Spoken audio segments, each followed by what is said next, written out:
विवेक चूड़ामणि कक्षा 5। अधिकारी निरूपण प्रसंग चल रहा है।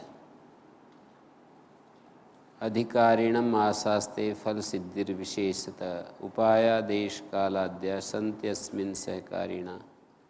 देश कालादि उपाय इसमें सहायक अवश्य होते हैं, लेकिन अधिकारी होना ही फल सिद्धिदायक है। अधिकारिणम आशास्ते, फल सिद्धि विशेष रूप से अधिकारी को ही पकड़ती है, अधिकारी के साथ ही संबद्ध है। जो देश कालादि उपाय हैं वो भी सहकारी होते हैं, माने ऐसा देश हो जो वैराग्य प्रधान हो, ऐसा समय जो वैराग्य प्रधान हो, और आदि शब्द से और भी इसी तरह के उपाय।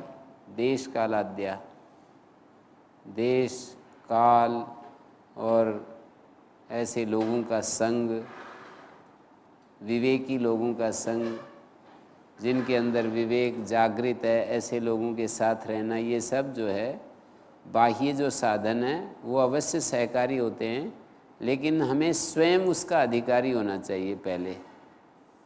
फल सिद्धि का यानी हमें आत्म प्राप्ति के लिए पहले अपनी तरफ से अपने भीतर वो योग्यता प्राप्त करनी चाहिए जिसको वो सिद्धि प्राप्त होती है।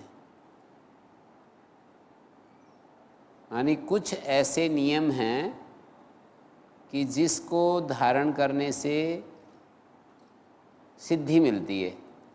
वो आगे बताएंगे कि क्या है अधिकारी। अतो विचार कर्तव्य जिज्ञासोरात्मवस्तुना समासाद्य दया सिंधुम गुरुम ब्रह्मविदुत्तमम्। इसलिए विचार करना चाहिए जिज्ञासोरात्मनः आत्मवस्तुना। जिज्ञासु को यहाँ पर कृत्यानाम कर्तृवा, कर्ता में षष्ठी हो रही है। जिज्ञासो हो विचारा कर्तव्य, जिज्ञासु ना विचारा कर्तव्य, इस अर्थ में है ये प्रयोग। जिज्ञासु को विचार करना चाहिए आत्मवस्तु का। जिज्ञासो विचारा कर्तव्य आत्मवस्तुना, आत्मवस्तु का विचार करना चाहिए जिज्ञासु को। समासाद्य किस तरह विचार करें?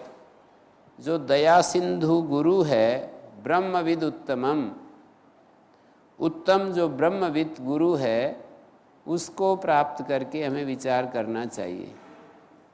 ब्रह्मविद उत्तमम, ब्रह्म को जानने वाला जो उत्तम गुरु है उसका सहारा पकड़ करके दया का जो सागर है, ऐसे गुरु के शरण होकर और फिर आत्मवस्तु का विचार करना चाहिए कि ये आत्मवस्तु क्या है। ये जो दिख रहा है हमारा शरीर आदि और बाहर भी, क्या यही आत्मा है या कुछ और आत्मा है? उस आत्मा का विचार करना चाहिए, खोज करनी चाहिए। विचार का अर्थ है उसके विषय में ज्ञान प्राप्त करने के लिए, उस आत्मवस्तु को जानने के लिए अन्वेषण करना चाहिए, ऐसा बता रहे हैं। मेधावी पुरुषो विद्वान ऊहापोह विलक्षणा अधिकारी आत्मविद्यायाम उक्त लक्षण लक्षित। अधिकारी कौन होता है? ये कह रहे हैं मेधावी हो और वो व्यक्ति विद्वान हो, ऊहापोह विलक्षण हो, तर्क वितर्क को करने में कुशल हो। इन लक्षणों से युक्त जो साधक है वो आत्मविद्या में अधिकारी कहा गया है। आत्मविद्या का अधिकारी ऐसा ऐसा होता है, ये कंडीशन पूरी हो जाती है तो पहले वाले श्लोक में जो कहा कि देश कालाद्या उपाया सहकारिणापि भवन्ति, देश कालादि उपाय भी सहकारी हो जाते हैं, हमारे लिए सहयोगी हो जाते हैं। यदि हमने अपने भीतर ये क्वालिटी पैदा कर ली है, क्या कि मैं ऊहापोह करने में समर्थ हूँ। ऊहापोह विचक्षणा का अर्थ है तर्क वितर्क करना, किसी विषय में प्रश्न उठाना, जिज्ञासा करना, और उसमें जो चीज़ हमारे समझ में नहीं आ रही है उसको बार बार खोज करना, बार बार उसका अन्वेषण करना। और वैदुष्य भी होना चाहिए, विद्वान, और मेधा संपन्न होना चाहिए, कुशाग्र बुद्धि होना चाहिए। तो ये 2-3 बातें मानी, वैदुष्य हो, मेधा संपन्न हो, ऊहापोह करने में समर्थ हो, तर्क वितर्क करने में कुशल हो, कुतर्क ना करे, तर्क करने में वितर्क करने में तो कुशल हो, कुतर्क ना करे, तो फिर ऐसा व्यक्ति जो है अधिकारी कहा गया है।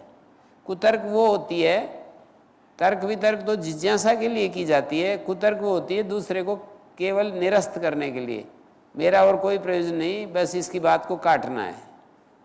खोज को लेकर के कुतर्क नहीं होती है, काटने को लेकर कुतर्क होती है। दूसरे ने कुछ कहा, हमने उसको काट दिया, फिर कुछ कहा, उसको भी काट दिया, फिर कुछ कहा, उसको भी काट दिया, ऐसे काटते चले जाते हैं। तो इसको बोलते हैं न्याय दर्शन की भाषा में वितंडा, जल्प वितंडा। वाद के 3 प्रकार हैं, बात करने के 3 प्रकार बताए हैं न्याय दर्शन में, वाद, जल्प, वितंडा। तो जो वाद होता है वो उस प्रक्रिया से यदि चलते हैं तो सत्य का निर्णय हो सकता है। जल्प और वितंडा में कोई निर्णय नहीं होता, जल्प में भी नहीं होता, वितंडा में भी नहीं होता है। वितंडा का मतलब यही है कि दूसरी की बात को काटना, अपनी कोई बात ना रखना। हमें कोई बात नहीं रखनी है, अपनी कोई बात हमारी नहीं है, हमें तो इसकी बात को निरस्त करना है कि तुम्हारी बात गलत है। जल्प भी वैसा ही है, थोड़ा सा उसमें वितंडा से थोड़ा हल्कापन है। दूसरे के साथ जो संवाद करते हैं, चर्चा करते हैं, तो गलत रास्तों से भी व्यक्ति जो है गलत रास्तों से भी चल करके और दूसरे के साथ बातें करता है, अपने अहंकार को पुष्ट रखता है, अपनी बात को विजयी करना चाहता है कि मैं जो है विशेष अपने को सिद्ध करना चाहता है। वार्तालाप में, वाद में व्यक्तित्व की प्रतिष्ठा करना प्रयोजन नहीं होता। वाद करते समय व्यक्ति का अहंकार सक्रिय नहीं होता, बल्कि तत्व निर्णय करना उसका उद्देश्य होता है। लेकिन जल्प में व्यक्ति का अहंकार सक्रिय हो जाता है कि मेरी विजय हो, और वितंडा में विजय और पराजय की बात नहीं, दूसरे के बात को काटना प्रयोजन होता है।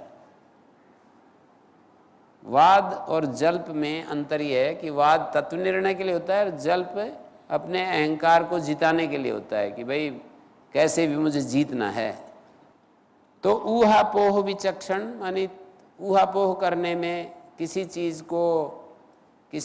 को ऊहा करना, तर्क करना, अपोह मानी वितर्क करना, उसके विरुद्ध तर्क करना, इस प्रक्रिया से भी सत्य तत्व को हम जानते हैं। मेधावी पुरुषो विद्वान ऊहापोह विचक्षणा, ऊहापोह करने में जो विचक्षण है, पंडित है और उक्त लक्षण लक्षिता, ऐसे लक्षणों वाला पुरुष आत्मविद्या में अधिकारी माना जाता है। आगे कहते हैं विवेकिनो विरक्तस्य समाधि गुणशालिना मुमुक्षोर ही ब्रह्म जिज्ञासा योग्यता मता।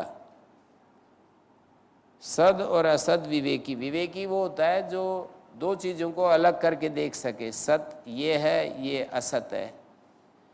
सद सद विवेकी, विवेकिनो विरक्त से जो वैराग्यवान है, सद सद विवेकी वैराग्यवान, शम दम आदि गुणशालिना, शम दम आदि 6 संपत्ति से युक्त है।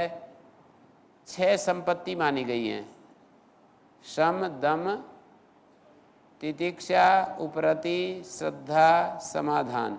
उनका लक्षण आगे बताएंगे आचार्य स्वयं। तो समाधि से संपन्न है और मुमुक्षु है, ऐसा व्यक्ति ब्रह्म जिज्ञासा की योग्यता रखता है। ब्रह्म जिज्ञासा योग्यता मता, ब्रह्म जिज्ञासा की योग्यता मानी गई है मुमुक्षु की। 4 साधन बता दिए, विवेकी हो, विरक्त हो, समाधि गुण युक्त हो और मुमुक्षु हो।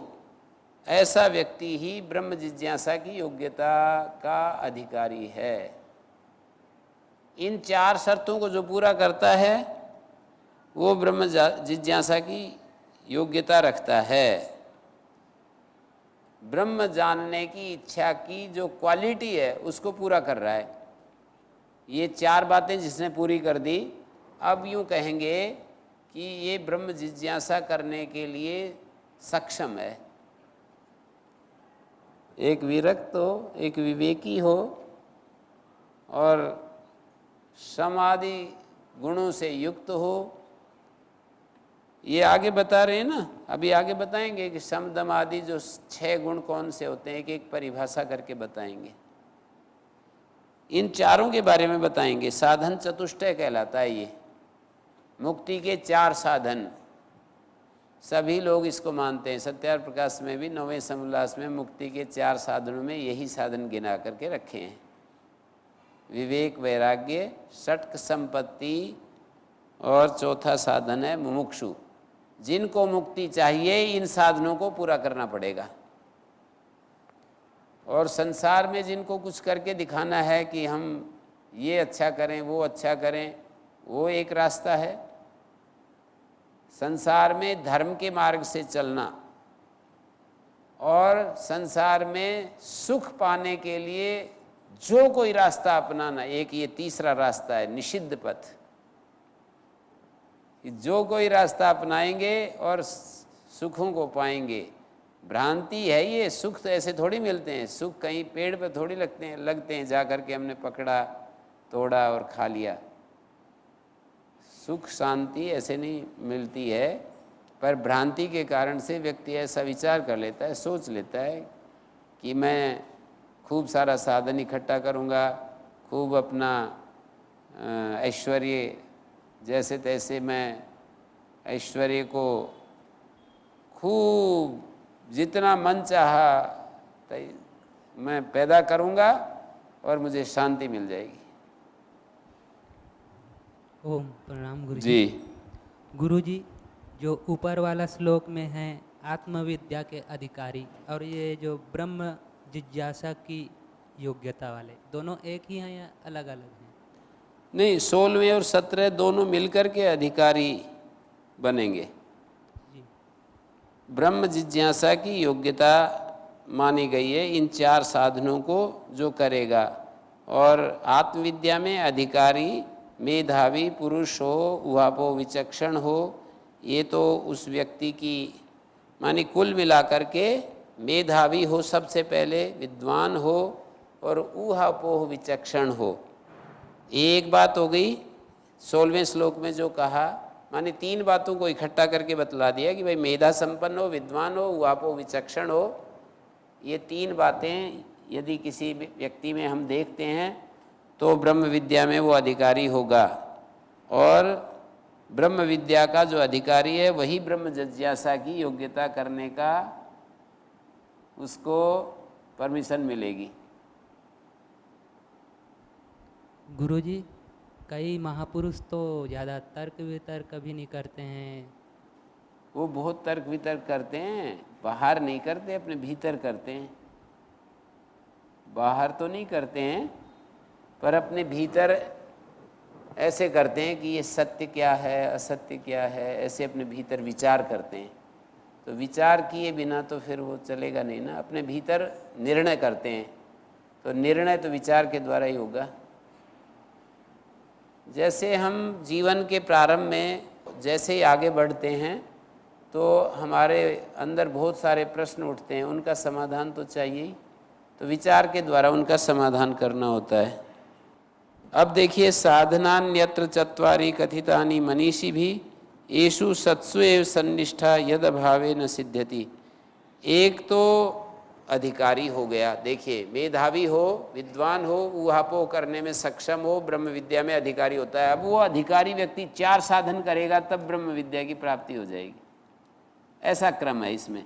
17वें श्लोक में 4 साधन बता दिए और 16वें श्लोक में अधिकारी बता दिया कि अधिकारी वो है जो बुद्धिमान हो, मेधा संपन्न हो, ऊहापोह करने में कुशल हो और विद्वान भी हो, तो वो अधिकारी हो जाएगा। उसके बाद 4 साधन यदि पूरा करेगा तो ब्रह्म जिज्ञासा की योग्यता उसमें आ जाएगी। इन 4 साधनों को पूरा करने वाला व्यक्ति, ब्रह्म जिज्ञासा की योग्यता उस व्यक्ति में मान ली जाएगी कि हाँ भाई ब्रह्म जिज्ञासा की योग्यता है इसमें। महाभाष्य पढ़ने की योग्यता उसमें है। देखिए इसको ऐसे कहेंगे कि जैसे मेधावी हो, विद्वान हो, ऊहापोह विचक्षण हो, तो वो व्याकरण विद्या में अधिकारी है।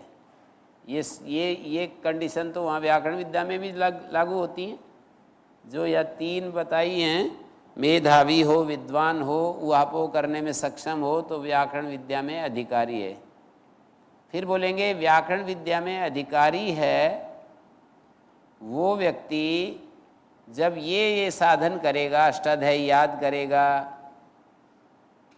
और वो व्यक्ति प्रथमावृत्ति पूरा पढ़ लेगा अच्छे से, और फिर वो महाभाष्य पढ़ लेगा, तो व्याकरण विद्या को उसको हम महाभाष्य के साथ जोड़ करके कहेंगे तो थोड़ा अच्छे समझ में आएगा।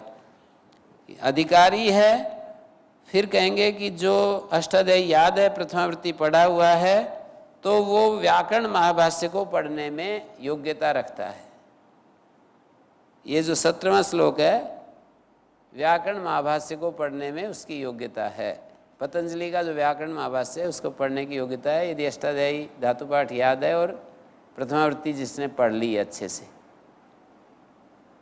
से विशेषण और डाल दिया मैंने। अब जो है आगे साधन चतुष्टय की बात कर रहे हैं। साधनान्यत्र चत्वारि कथितानि मनीषी भी। मनीषी विद्वान, मन पर जो शासन करने वाले को मनीषी कहते हैं। अपने मन को नियंत्रण करने वाला जो व्यक्ति हैं उनको मनीषी कहते हैं। 4 साधन बताए गए हैं। येषु सत्सु एव सतनिष्ठा यद अभावे न सिद्ध्यति। अन्वय व्यतिरेक के द्वारा हमको कुछ संदेश दे रहे हैं। अन्वय मानी उसके होने पर जो हो, उसके न होने पर न हो, होने पर हो इसको अन्वय कहते हैं, और न होने पर न हो इसको व्यतिरेक कहते हैं। सूर्य के होने से प्रकाश और ऊष्मा मिलती है, सूर्य के न होने से नहीं मिलती है, तो प्रकाश और ऊष्मा सूर्य के धर्म हो गए। या अग्नि के साथ भी जोड़ सकते हो। अग्नि के होने से प्रकाश और गर्मी मिलती है, अग्नि के न होने से नहीं मिलती है, तो प्रकाश और ऊष्मा अग्नि का धर्म ठहरता है। जैसे आत्मा के होने से इच्छा द्वेष प्रयत्न सुख दुख ज्ञान होते हैं, आत्मा के न होने से नहीं होते हैं, तो इच्छा द्वेष प्रयत्न सुख दुख ज्ञान ये आत्मा के ही धर्म ठहरते हैं, ऐसे बोलेंगे। साधनान्यत्र चत्वारि येषु सत्सु एव सतनिष्ठा। जिनके होने पर ही सतनिष्ठा, सत्य स्वरूप आत्मा में स्थिति होती है। निष्ठा मानी स्थिति, सत में स्थिति। जिसके होने पर ही सत में स्थिति होती है, यद अभावे न सिद्ध्यति। और जिसके न होने पर, इन 4 साधनों के न होने पर आत्मा में स्थिति नहीं होती है। 4 साधन यदि कोई करेगा तो आत्मा में स्थिति होगी, नहीं करेगा तो नहीं होगी। आदो नित्या नित्या, अब ये चल पड़ा है, इन 4 साधनों की व्याख्या चल पड़ी है। इसमें सबसे पहले विवेक क्या है वो दिखा रहे हैं। आदो नित्या नित्य वस्तु विवेका परिगण्यते। सबसे पहले नित्य और अनित्य वस्तु का विवेक, ये इसकी गणना की जा रही है। पहला साधन क्या है? नित्यानित्य वस्तु विवेक। हमें ये देखना होता है कि क्या नित्य है क्या अनित्य है, ऐसा हमें देखना होता है। नित्यानित्य वस्तु विवेक जब हम करते हैं तो हम जो है पहला साधन पूरा हो गया, ऐसा समझिए, नित्यानित्य वस्तु विवेक। और दूसरा इह अमूत्र फल भोग विराग, तदनंतरम, उसके पश्चात इह अमूत्र फल भोग विरागा। यहाँ और वहाँ इस जन्म में और अगले जन्म में या स्वर्ग में जो फल भोग की इच्छा होती है ना, मेरे को सुख भोगने के लिए मिले, उसके प्रति जो वैराग्य होता है उसको वैराग्य कहते हैं। इंद्रिय सुखों को भोगने की जो इच्छा है, लालसा है, उसके प्रति जो वितृष्ण होना, इसको वैराग्य कहते हैं। इस दुनिया में और अगली दुनिया में, माने अगले जन्म में या स्वर्ग में, कोई भी मान सकते हो। अमूत्र का अर्थ अगले जन्म में या अमूत्र का अर्थ स्वर्ग प्राप्ति में। जैसे मैं अपने जीवन को अभी तो संयम से बरतूं, और जैसे कि कोई बड़ा अधिकारी बनना चाहता है तो उसको बहुत सारा संयम करना पड़ता है, बहुत सारा अपने मन और ऊर्जा को एक दिशा में लगाना पड़ता है। तो वो किस लिए वो कर रहा है कि खूब सारा भोग करने को मिले, इसलिए संयम कर रहा है। उसका उद्देश्य देखिए क्या है, उसका जो संयम और उसका निरंतर अपने जीवन को एक विशेष दिशा में आगे ले जाना, उसका प्रयोजन है कि ज़्यादा सुख मिले। इसी तरह से यज्ञ याग आदि करते हैं, बहुत ही अपने जीवन को तपस्या से बिताते हैं, उसका प्रयोजन क्या है? स्वर्ग सुख मिले, बहुत बड़ा जो सुख है वो मुझे मिले। तो वो सारा का सारा वैराग्य से बाहर है। यदि हमने सुख की इच्छा की कि मेरे को स्वर्ग मिले, स्वर्ग का सुख मिले, तो ये वैराग्य से बाहर हो गया है। इह मूत्र फल भोग विराग तदनंतरम, उसके पश्चात यहाँ, और अमूत्र मानी दूसरे जन्म में या स्वर्ग में, फल भोग के प्रति जो हमारा वैराग्य है, फल भोग के लिए तृष्णा रहित होना है, उसको वैराग्य कहते हैं। सुख भोग में राग रहित होना, ये वैराग्य कहलाता है। इह अमूत्र फल भोग विरागस तदनंतरम, तदनंतरम तत् अनंतरम, उसके अनंतर। किसके अनंतर? विवेक प्राप्ति के अनंतर। पहला साधन नित्यानित्य वस्तु विवेक, उसके पश्चात तदनंतरम इह मूत्र फल भोग विरागा। विवेक तो हमने कर लिया और अगला साधन नहीं किया तो कुछ भी नहीं है उसका अर्थ। विवेक तो हमें ये दिखाएगा कि ये नित्य है, ये अनित्य है। विवेक तो इतना ही दिखाएगा, नित्य वस्तु और अनित्य वस्तु, ऐसा हमको विवेक दिखा देगा। उसके बाद नित्य वस्तु को ग्रहण करना, अनित्य वस्तु को छोड़ देना, ये वैराग्य दिखाएगा। नित्य वस्तु को पकड़ना है मुझे, अनित्य वस्तु को छोड़ना है, ये काम वैराग्य का है। दिखाना विवेक का, नित्य वस्तु और अनित्य वस्तु को दिखाना, ये तो काम विवेक का हो गया। और अगला जो कार्य है, माने एक को छोड़ देना और एक को पकड़ लेना, ये वैराग्य का काम है। तो इह मूत्र फल भोग विरागा, माने सुख भोग से जो वैराग्य करना, अर्थात जितना भी सुखदायक वस्तु व्यक्ति परिस्थिति है उससे अपने मन को हटा लेना, ये वैराग्य। तीसरा साधन क्या है? समाधि षटक संपत्ति। समाधि 6 साधनों को अपने जीवन में सिद्ध करना, ये तीसरा साधन। मुमुक्षत्वम इति स्फुटम, और चौथा साधन है मुमुक्षुता। मुमुक्षत्व का अर्थ है मुमुक्षुता, ये स्पष्ट ही चौथा साधन है।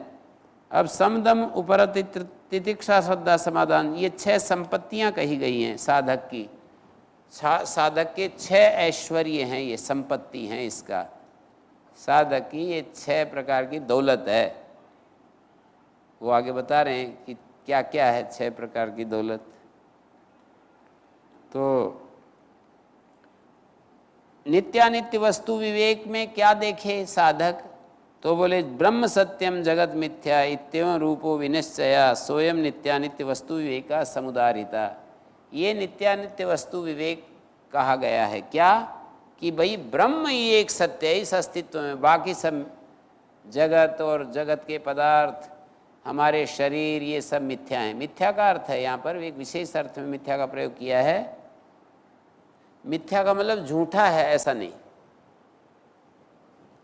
मिथ्या शब्द सत्य शब्द, ब्रह्म सत्यम, सत्य का अर्थ है त्रिकालाबाध्य, जो तीनों कालों में रहे उसको सत्य कहते हैं। कभी भी जिसकी बाधा ना हो उसको सत्य कहते हैं।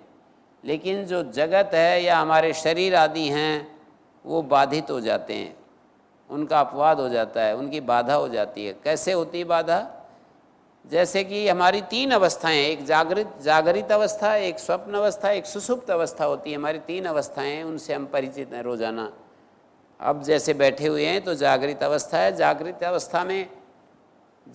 अवस्था में क्या होता है? ये जो ब्रह्म का तीन रूप हैं, जागृत अवस्था में उसका विश्व रूप होता है, स्वप्न अवस्था में तेजस रूप होता है, सुषुप्त अवस्था में प्राज्ञ रूप होता है, और चौथी अवस्था में उसका एक तुरीय अवस्था में उसका कोई नाम रूप के द्वारा उसको नहीं कहा जा सकता, एक शांत स्वरूप होता है। शिवम शांतम अद्वैतम प्रपंचोपशमम, शिव स्वरूप, शांत स्वरूप, प्रपंचोपशम, ऐसा ऐसा उसका रूप होता है। ये चौथी स्थिति है। तो जागृत स्वप्न सुषुप्ति के लिए ऐसा बताया जाता है, ये सब विषय मांडूक्य उपनिषद में है कि जागृत स्थान, ये आत्मा चतुष्पाद है, ये हमारा जो आत्मा है ये चतुष्पाद है। वहाँ पर कहा ओंकार विदम सर्वम तस्युप व्याख्यानम, ओंकार विदम सर्वम तस्युप व्याख्यानम, भूतम भवत भविष्यति सर्वम ओंकार यच्च त्रिकालातीतम सर्वम तदपि संग ओंकार एव, अयम आत्मा ब्रह्म स्वयं आत्मा चतुष्पाद। ये आत्मा ब्रह्म है और ये आत्मा चार पाद वाला है। क्या क्या? जागृत स्थान है जिसका ऐसा है ये विश्व स्वरूप। जागृत अवस्था है जिसकी, स्थान का अर्थ है अवस्था, जागृत अवस्था वाला विश्व स्वरूप होता है, और स्वप्न अवस्था वाला तेजस स्वरूप होता है, और सुषुप्त अवस्था वाला प्राज्ञ स्वरूप होता है। तो जागृत स्थाना बहिष्प्रज्ञा सप्तांग एकोनविंशति मुख स्थूल भुक वैश्वानर इति प्रथमा पाद। जागृत अवस्था वाला ये हमारा जो ये शरीर है ना, इसको समझ लो एक, ये विश्व स्वरूप है, इसका जागृत इसकी अवस्था है, ये विश्व है जो हमारा शरीर दिखाई देता है आँखों से, ये विश्व कहा, इसका नाम विश्व। और सारे ब्रह्मांड को देखोगे तो इसको वैश्वानर कहा। एक एक को देखोगे तो विश्व है, और सारे ब्रह्मांड को मिलाकर के देखोगे तो उसको वैश्वानर कहेंगे। जागृत अवस्था है जिसकी ऐसा स्थूल भूख, स्थूल पदार्थों का भोग करते हैं हम बाह्य इंद्रियों के द्वारा। एकोनविंशति मुख, 19 मुख वाला है ये। 5 ज्ञानेंद्रियाँ, 5 कर्मेंद्रियाँ, 5 प्राण, मन बुद्धि चित्त अहंकार, 19 हो गए। इन साधनों के द्वारा हम स्थूल पदार्थों का उपभोग करते हैं, स्थूल भोग। और बहिष्प्रज्ञा, जागृत अवस्था में क्या होती है? हमारी प्रज्ञा बाहर की तरफ देखती है। और सप्तांग, 7 अंग है, जैसे मूर्धा एक अंग है, धड़ एक अंग है, और इसके अंदर प्राण चल रहा है, एक अंग है।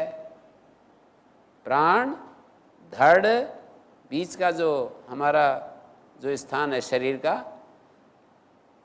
धड़ और पेट से लेकर के ये एक हो गया, और 2 पैर हो गए, 7 अंग हो गए इसके। ये जो शरीर है इसकी व्याख्या करें कि मूर्धा है, और ये आँखें हैं 2, चक्षु। वहाँ पर जब इस ब्रह्मांड में देखते हैं 7 अंग, तो वहाँ पर मूर्धा द्युलोक को कहते हैं, आदित्य चक्षु को कह रहे हैं, और वायु ये तीसरा है, और आकाश ये चौथा है, और बस्ती प्रदेश 5वां है, और 2 पैर 7। तो सप्तांग करके और इस शरीर के ऊपर भी हम घटा सकते हैं इसको। मतलब मूर्धा, आँखें, और हमारा धड़, पेट, ये एक ही है, गले से लेकर के और नाभि तक ये पूरा जो है। फिर उसके बाद रई, नाभि के नीचे जो मूत्राशय एक हो गया, उसके बाद 2 पैर, पूरा सप्तांग हो गए 7 अंगों वाला, और 19 मुख वाला, इसको ब्रह्म कहा है। ये एक आत्मा का एक पाद है, ब्रह्म का एक पाद है ये। और इसके बाद इसके भीतर जो सूक्ष्म शरीर होता है, ये तो स्थूल शरीर हुआ, सूक्ष्म शरीर को देखेंगे तो सूक्ष्म शरीर में जो वही अंतःप्रज्ञ हो जाता है। ये जैसे हम बहिष्प्रज्ञ हैं, उस अवस्था में अंतःप्रज्ञ होते हैं। हमारी प्रज्ञा, हमारा ज्ञान भीतर की तरफ चल पड़ता है, और 7 अंग वही सूक्ष्म रूप में होते हैं। ये तो स्थूल रूप में है, वो सूक्ष्म रूप में होते हैं। फिर 19 मुख, वो भी उस अवस्था में रहते हैं सारे, पर एक मन के अंदर केंद्रित हो जाते हैं और सूक्ष्म विषयों का भोग करता है, उसको तेजस कहा है। और जितने भी तेजस हैं, एक एक तेजस अलग अलग होता है, जितने भी तेजस हैं उनका समुदाय हिरण्यगर्भ होता है। जैसे एक एक शरीर विश्व होता है, उनका सबका जो समुदाय होता है उसको वैश्वानर कहते हैं, माने समष्टि लेवल पर और व्यष्टि लेवल पर। और इसी तरह से समष्टि लेवल पर उसको ईश्वर कहते हैं, व्यष्टि लेवल पर उसको प्राज्ञ कहते हैं। हमारी जो तीसरी अवस्था है कारण शरीर, उसको कहेंगे प्राज्ञ, जिसमें यत्र सुप्तः न कंचन कामम कामयते न कंचन स्वप्नम पश्यति तत्सुसुप्तम। वो सुसुप्त अवस्था है जब हमारे अंदर कोई कामना नहीं होती है, कोई हम स्वप्न नहीं देख रहे होते हैं, और उस स्थिति में हमारा जो ज्ञान है वो घन प्रज्ञ हो जाता है, प्रज्ञान घन हो जाता है। हमारा जो ज्ञान है वो एकीभूत हो जाता है, कॉन्सेंट्रेटेड हो जाता है। जैसे अब जागृत अवस्था में ज्ञान बिखर रहा है चारों तरफ, कॉन्सेंट्रेटेड नहीं कह सकते। और अंतः प्रज्ञ जो हमारी स्थिति होती है स्वप्न काल में, उसमें ज्ञान अपने एक प्रकार से मन की वासना से हम कार्य करते हैं, मन में जो संस्कार होते हैं उससे काम करते हैं। और सुसुप्त अवस्था में वो भी सुप्त हो जाता है, वो भी एक प्रकार से तिरोहित हो जाता है। इस तरह से ये 3 अवस्थाएं हैं, और चौथी अवस्था है शुद्ध ब्रह्म की, ये जिसके लिए ये शब्द बोले जाते हैं अचिंत्यम अव्यवहार्यम एकात्म प्रत्ययसारम शिवम शांतम अद्वैतम प्रपंचोपशमम चतुर्थम मन्यन्ते, चौथा उसको कहते हैं। तो ऐसा इसके यहाँ पर ये, हाँ जी कुछ पूछ रहे हैं? ओम गुरुजी प्रणाम। गुरुजी, जब शास्त्र इस तरफ से वर्णन जो आता है तो एक एक चीज को सूक्ष्मता से सबको समझनी पड़ेगी। जो मोक्ष मार्ग में चलेगा तो उसको सारी सृष्टि, जैसे आयुर्वेद शास्त्र है, सभी हमारे दर्शन है, तो वो परमात्मा, वो ईश्वर की ओर तो ले जा रहे हैं, लेकिन उसको सभी शास्त्र का उसको नॉलेज होना चाहिए व्यक्ति को। और कुछ तो व्यक्ति ऐसे भी होते हैं जो शास्त्र तक भी नहीं पहुँचे। शास्त्र के अध्यात्म के अर्थ कितने गूढ़ होते हैं, और अलग अलग शास्त्र के अलग अलग अर्थ होते हैं। आयुर्वेद में अलग अर्थ है, अध्यात्म में अलग अर्थ है। तो इसको जो ईश्वर की मार्ग पे जा रहा है उसको सामान्य रूप से वो सरलता से पहुंच सके, जैसे अष्टांग योग का पालन कर रहे, उसके विषय में थोड़ा विस्तार से समझाइए तो परमात्मा की ओर वो आगे बढ़ सके। अभी तो हम इस शास्त्र के अनुसार चल रहे हैं, ये शास्त्र में कैसे उपाय बताया है वो तो हम अलग से चर्चा करते ही रहते हैं कि भाई कौन सा स्वतंत्र रूप से इससे पूछें तो मैं बता सकता हूँ ना कि भाई उसके लिए एकदम 24 घंटा अनन्य अभिप्सा करो, अनन्य भक्ति पूर्वक उस तत्व के प्रति अपने आप को समर्पित कर दो, और उसमें जो बीच में बाधाएं आती हैं उसको हटा दो। ये लो 3 वाक्य बोल दिए मैंने, कोई कर सके तो। आप अनन्य अभिप्सा उस सत्य को पाने के लिए कीजिए एक, और उसको प्राप्त करने के लिए बीच में जो बाधाएं हैं उनको अस्वीकार करते जाओ, नहीं मुझे नहीं चाहिए। जैसे कठोपनिषद के उसमें देखते हैं नचिकेता को जितने सारे प्रलोभन और उसके सामने आए उन सब को अस्वीकार कर दिया और अपने आप को 100% उसके लिए समर्पित कर दीजिए, आपको सत्य मिल जाएगा। अभिप्सा, परित्याग और समर्पण। यदि आप यूं ही कहते हैं कि एक ऐसा छोटा सा रास्ता बता दो, पर एक छोटा सा रास्ता करने के लिए ये सारे रास्ते हमें सीखने पड़ते हैं, कहाँ कहाँ हमारी क्या क्या स्थिति है। ऐसा कहने से अभी और भी छोटा रास्ता यदि पूछें, सारी कामनाओं का आप त्याग कीजिए, 100% बिल्कुल निष्काम हो जाइए, आपको ब्रह्म मिल जाएगा।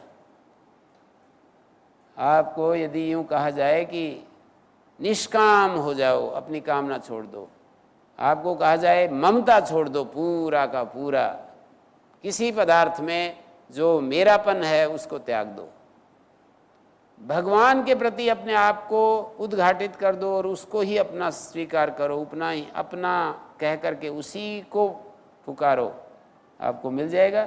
तो ये रास्ते हैं, अब इसका आनंद लीजिए।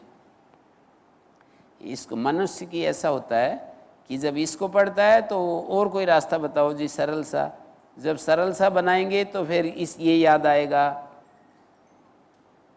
तो ऐसा रहता है मन जो है ना, मन की प्रवृत्ति है कि वो वर्तमान क्षण में नहीं रहना चाहता, उससे हट करके कहीं इधर उधर जाता है, आगे पीछे जाता है, भूत में भविष्य में।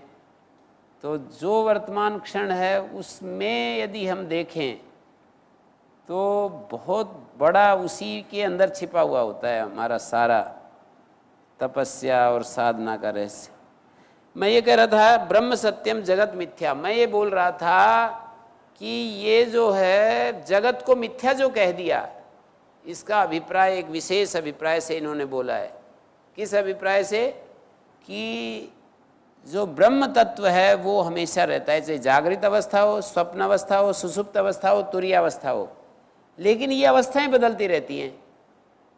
कारण शरीर, सूक्ष्म शरीर, स्थूल शरीर, ये शरीर बदलते रहते हैं, अवस्थाएं बदलती रहती हैं, लेकिन ब्रह्म तत्व नहीं बदलता है, तो इसलिए उसको सत्य कह दिया। और जगत के 3 रूप हैं, स्थूल जगत, सूक्ष्म जगत, कारण जगत। या शरीर के लेवल पर कहो तो स्थूल शरीर, सूक्ष्म शरीर, कारण शरीर। देखिए यदि समष्टि के स्तर पर देखोगे तो स्थूल जगत, सूक्ष्म जगत, कारण जगत, ये 3 शब्दों का व्यवहार होगा। शरीर के स्तर पर देखोगे तो 3 शब्द व्यवहार में आएंगे, स्थूल शरीर, सूक्ष्म शरीर, कारण शरीर। यहाँ तो शरीर बोलेंगे, वहाँ जगत बोलेंगे, समष्टि और व्यष्टि, इंडिविजुअल, यूनिवर्सल। तो इंडिविजुअल लेवल पर शरीर शब्द बोलेंगे, स्थूल शरीर, सूक्ष्म शरीर, कारण शरीर। और जगत, स्थूल जगत ये पूरा जो दिखाई देता है, सूक्ष्म जगत हिरण्यगर्भ, कारण जगत सर्वेश्वर, जैसे कि प्रलय में सब कुछ वो हो जाएगा, कॉन्संट्रेट हो जाएगा। तो ब्रह्म सत्यम अर्थात इन सब अवस्थाओं में और सब शरीरों में जो रहता है वो ब्रह्म है। अवस्थाएं और शरीर बदलते रहते हैं, इसलिए उनको मिथ्या कह रहे हैं। आप देखिए स्वप्न अवस्था में आपको बहुत सारे रूप दिखाई देते हैं, बहुत सारे चीज़ें दिखाई देती हैं। आप कभी डरते हैं, कभी आप मोहित होते हैं, कभी आपको बहुत अच्छा लगता है, कभी रोते हैं, ये सब होता है स्वप्न में। पर उसी समय यदि जग जाएं और चारों तरफ यदि देखें अपने को, तो आप कहेंगे कि यहाँ तो कुछ भी नहीं। तो ये स्वप्न अवस्था में जो दिखाई देता है आपको, वो जैसे जागृत अवस्था में गायब हो जाता है, ऐसे ही जागृत अवस्था में जो दिखाई दे रहा है वो महाप्रबोध के समय ये भी गायब हो जाता है, ये भी तिरोहित हो जाता है। तो इसके लिए इसको कहा जा रहा है कि ये मिथ्या है। अर्थात मिथ्या की परिभाषा ये होती है, मिथ्या और सत्य वो होता है जो बाधित न हो, मिथ्या वो होता है जो बाधित हो जाए। सत्य की परिभाषा है जो बाधित ना हो। किसी भी परिस्थिति में बाधित न हो। जैसे जागृत, स्वप्न, सुसुप्ति, सुसुप्ति भी बाधित हो जाती है जब तुरीय अवस्था में जाते हैं। जागृत का लय हो जाता है स्वप्न में, स्वप्न का लय हो जाता है सुसुप्ति में, सुसुप्ति का लय हो जाता है तुरीय अवस्था में। तो इसका अर्थ ये हुआ कि तुरीयावस्था तो नित्य है, क्योंकि तुरीयम त्रिषु संततम, तुरीय जो है वो तीनों में रहता है, तीनों से अतीत भी है और तीनों में भी रहता है। लेकिन जागृत, स्वप्न, सुसुप्ति तुरीय में नहीं है। तो जो बाधित हो जाए वो सत्य नहीं होता है। और कहते हैं तो ये इसका क्या स्वरूप है, इसका जो ये दिखाई देता है जागृत, स्वप्न, सुसुप्ति, जगत जो दिखाई देता है ये कैसा है? बोले जगत प्रतीत हो रहा है बस। यदि इसको हम यूं कहें कि ये है ही नहीं तो प्रतीत भी नहीं होता। इसलिए इसको, जगत को सद और असद से विलक्षण एक तीसरा नाम देते हैं। एक सत होता है, एक असत होता है, एक सद असद विलक्षण होता है। एक सत होता है, एक असत होता है, एक सद और असद से विलक्षण होता है। सत वो होता है जो हमेशा रहे, असत वो होता है जो कभी भी ना रहे, सद असद विलक्षण वो होता है जो हमें प्रतीत भी हो, और सद असद विलक्षण वो होता है जो प्रतीत भी हो और जो जैसे कि अभी प्रतीत हो रहा है और किसी विशेष परिस्थिति में बाधित भी हो जाए, ऐसी बात है। ब्रह्म सत्यम जगत मिथ्या इत्येवं रूपो विनिश्चया, ऐसा जो निश्चय है, इस तरह का निश्चय। जगत मिथ्या का मतलब है कि जो बदलता रहता है, जो बदलता रहता है। जैसे हमारा जो शरीर है वो भी बदलता रहता है ना, बाल्यकाल में कैसा, युवावस्था में कैसा, बुढ़ापे में कैसा। तो जो बदलता रहे वो, उसको मिथ्या कह रहे हैं। जो कभी ना बदले वो सत्य, जो बदलता रहे वो मिथ्या, ऐसा यहाँ पर प्रस्तुत कर रहे हैं। सोयम नित्यानित्य वस्तु विवेका समुदारिता, ये नित्यानित्य वस्तु विवेक है कि नित्य वो है जो कभी भी ना बदले, सदा रहे। अनित्य वो है जो कभी रहे कभी ना रहे, या अनित्य वो है जो बदल जाए। तद वैराग्यम जुगुप्साया दर्शन श्रवणादि भी देहादि ब्रह्म पर्यन्ते अनित्य भोग वस्तिनी। अब ये आगे बता रहे हैं कि ये जो वैराग्य क्या होता है, क्योंकि विवेक, वैराग्य, षट् संपत्ति और मुमुक्षुता, इन चार साधनों की व्याख्या कर रहे हैं। तो विवेक तो बतला दिया, नित्यानित्य वस्तु विवेक, ब्रह्म सत्य जगत मिथ्या, ये जो निश्चय है इसको विवेक कहते हैं। वैराग्य क्या है? दर्शन श्रवणादि भी या जुगुप्सा, दर्शन और श्रवणादि के द्वारा देह से लेकर के ब्रह्मलोक पर्यंत समस्त अनित्य जो भोग्य वस्तु हैं, अनित्य भोग वस्तुनि, अनित्य जो हमारे सुख के साधन हैं, उनमें जो जुगुप्सा है उसको वैराग्य कहते हैं। जुगुप्सा माने उनके प्रति वितृष्ण होना, उनके प्रति उदासीन होना, वितृष्ण होना।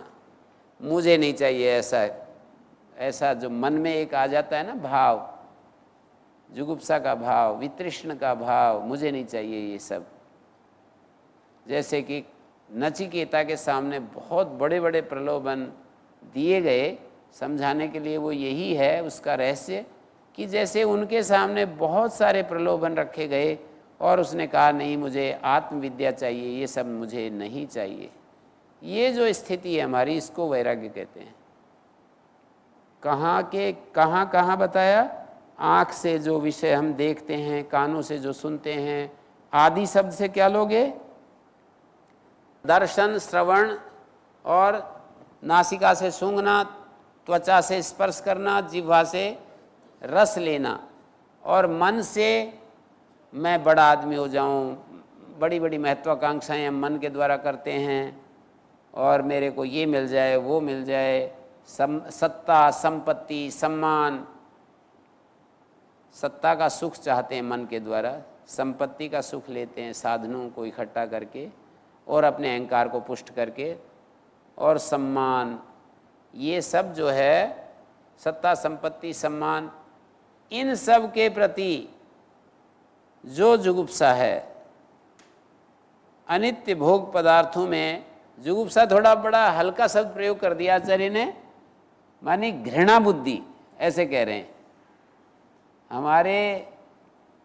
हमारे सामने जो ये पदार्थ हैं इनमें घृणा बुद्धि कि मुझे नहीं चाहिए ये कुछ भी, जानबूझ करके किया है।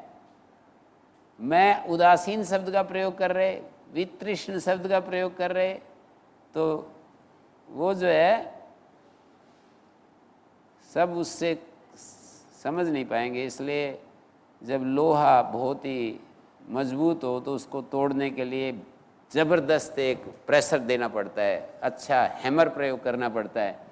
तो इसलिए आचार्य ने ऐसा शब्द बोले कि ये जो देखते हैं, जो सुनते हैं, जो चखते हैं, जो छूते हैं, जो सूंघते हैं और मन से जिसकी कल्पना करते हैं, उसके प्रति घृणा बुद्धि, इसको वैराग्य कहते हैं। इस सब के प्रति जो घृणा बुद्धि है उसको वैराग्य कहते हैं। किसमें? देह आदि से लेकर ब्रह्म पर्यंत, ब्रह्मलोक पर्यंत, स्वर्गलोक, ब्रह्मलोक, और मेरे को वहाँ पर ऐसी चीज़ मिल जाए, कहते नहीं ये सब मुझे नहीं चाहिए। ऐसे मन में जैसे कि किसी को घी खाने से एलर्जी हो और कहें कि घी खा लो तो एकदम जैसे नाक सिकोड़ता है, एकदम मुंह पीछे करता है, ऐसी स्थिति। ये सब चीज़ें आपको चाहिए? नाम लेते ही एकदम से सांप की तरह, जैसे सांप पैरों में आ जाए तो हम 10 फीट दूर जाकर खड़े होते हैं ना, ऐसे ही इन सब पदार्थों के प्रति जो हमारी एक बुद्धि उत्पन्न होती है उसका नाम वैराग्य है। विरज्य विषय व्राता दोष दृष्टया मुहुर्मुहु स्वलक्ष्य नियतावस्था मनसा समुच्यते।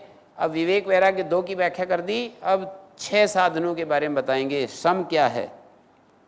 विरज्य विषय व्राता, बार बार दोष दृष्टि करने से, दोष दृष्टया विषय व्राता, मुहुर्मुहुर दोष दृष्टया, मुहुर्मुहु का अर्थ होता है बार बार दोष दर्शन करने से, बार बार दोष दर्शन करने से, विषय समूह से, व्रात कहते हैं समूह को, विषय समूह से विरज्य विरक्त होकर स्वलक्ष्य नियतावस्था, अपने लक्ष्य पर मन को टिकाना।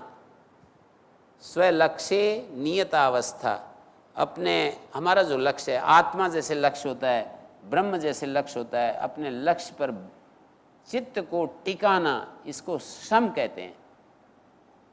स्वलक्ष्य नियतावस्था मनसा सम उच्यते, मन का सम कहलाता है। चित्त का अपने लक्ष्य में टिकाना।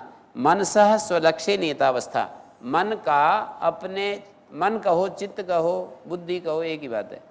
बुद्धि का अपने लक्ष्य पर नियतावस्था टिकाना, नियत टिकाना, एकदम से ऐसे टिका देना, फोकस कर देना, ये समय कहलाता है। और देखिए दम क्या होता है?